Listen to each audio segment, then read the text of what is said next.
Assalamualaikum warahmatullahi wabarakatuh. Saya Muhasir SPDMS, pengawas SMA Dinas Pendidikan Aceh, Provinsi Aceh.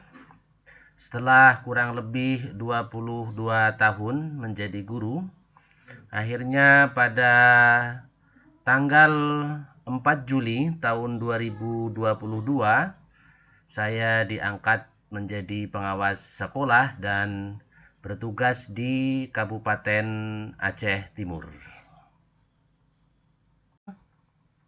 Saya diangkat menjadi pengawas sekolah dan bertugas di Kabupaten Aceh Timur dan diberi amanah untuk mendampingi atau melakukan pendampingan kepada 7 SMA negeri yang ada di Kabupaten Aceh Timur, yaitu SMA Negeri 1 Birenbayen, SMA Negeri 2 Birenbayen, SMA Negeri 3 Birenbayen, SMA Negeri 2 Rantau Selamat, SMA Negeri 1 Rantau Perlak, SMA Negeri 1 Penarun, dan SMA Negeri 1 Julu. Dari 7 sekolah dampingan, 2 sekolah berlokasi tidak jauh dari ibu kota Kabupaten Aceh Timur dengan jarak tempuh kira-kira setengah jam perjalanan dengan menggunakan sepeda motor. Sedangkan 5 sekolah binaan lainnya berada di lokasi pedalaman Kabupaten Aceh Timur dengan jarak tempuh yang berbeda-beda. SMA Negeri 1 Birenbayen berlokasi di perbatasan antara Kabupaten Aceh Timur dan Kabupaten Aceh Tamiang dengan jarak tempuh kurang lebih 1,5 jam. SMA Negeri 2 Birenbayen yang berlokasi di pedalaman Kabupaten Aceh Timur di Kampung Wonosari dengan jarak tempuh sekitar 1,5 jam dengan menggunakan sepeda motor. SMA Negeri 3 Birenbayen juga berada di pedalaman dengan jarak tempuh kurang lebih 1,5 jam dengan menggunakan sepeda motor. Dan SMA Negeri 2 Rantau Selamat adalah SMA yang memiliki jarak tempuh yang paling lama, kira-kira 2,5 jam sampai 3 jam perjalanan dengan menggunakan sepeda motor. Di samping lamanya jarak tempuh juga dipengaruhi oleh akses jalan yang sangat sulit untuk dilalui sehingga memerlukan waktu yang lama. Dan SMA Negeri 1 Penarun yang berlokasi di unit pemukiman transmigrasi juga berada di daerah pedalaman Kabupaten Aceh Timur dengan jarak tempuh kurang lebih 2 sampai 2,5 jam dari ibu kota Kabupaten Aceh Timur. Dikarenakan mendampingi sekolah yang berlokasi di pedalaman, tentu saja banyak muncul tantangan yang dihadapi akibat dari kondisi dan situasi yang ada, terutama adalah tantangan internal, yaitu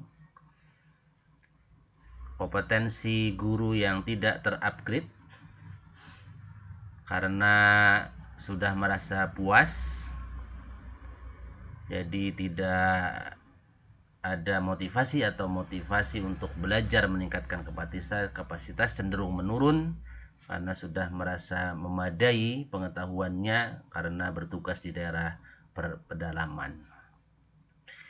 Tantangan utama inilah yang melatar belakangi saya sebagai pengawas pembina untuk melakukan diskusi khusus dengan kepala sekolah untuk mencari dan menemukan solusi agar kapasitas dan kapabilitas atau kompetensi para guru yang mengajar di sekolah-sekolah di pedalaman bisa terupgrade dan bisa kita tingkatkan sehingga proses pembelajaran dan pendidikan di sekolah tersebut bisa berjalan dengan lebih baik. Dan dari hasil diskusi ditemukanlah untuk melakukan program prioritas peningkatan kapasitas dan kompetensi guru dengan menggunakan metode COMET atau coaching, mentoring, dan teladan. Dengan langkah-langkah aksi sebagai berikut.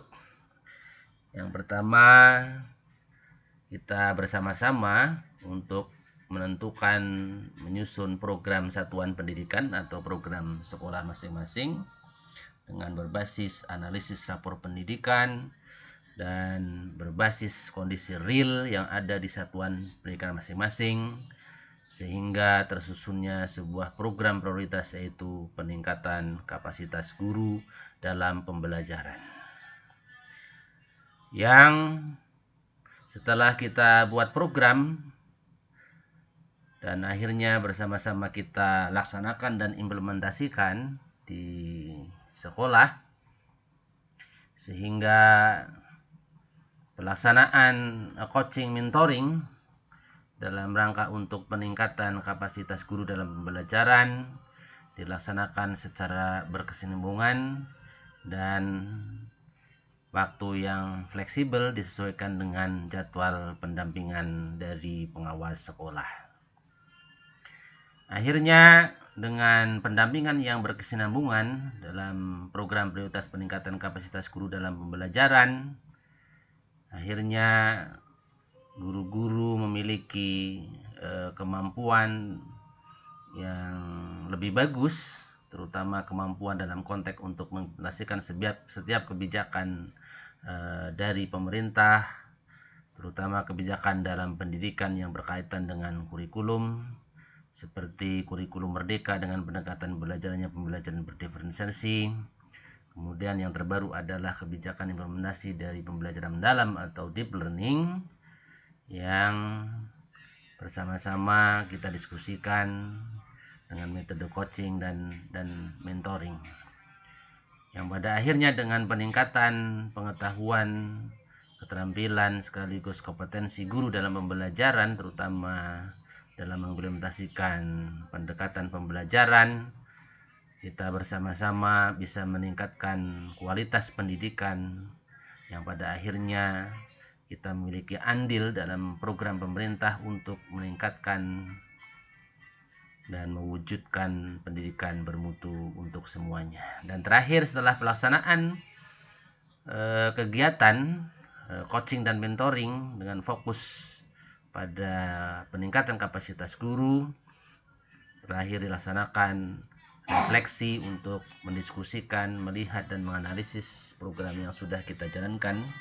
secara berkesinambungan. Dan yang paling penting dalam refleksi ini adalah peningkatan kemampuan regulasi diri bagi para pendidik atau para guru, sehingga kedepannya guru mempunyai karakter pembelajar sepanjang hayat, sehingga memiliki kreativitas dan inovasi dalam pembelajaran dan tidak tergantung kepada pengawas pembina atau coach atau mentor, sehingga karakter self-regulation untuk belajar mandiri bisa ditularkan kepada peserta didik.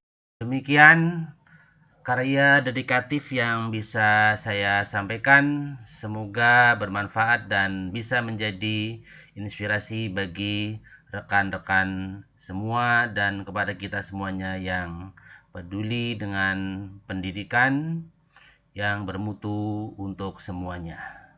Terima kasih. Assalamualaikum warahmatullahi wabarakatuh. Assalamualaikum warahmatullahi wabarakatuh. Kami SMA Negeri 2 Rantau Selamat Kabupaten Aceh Timur wujudkan pendidikan bermutu untuk semua.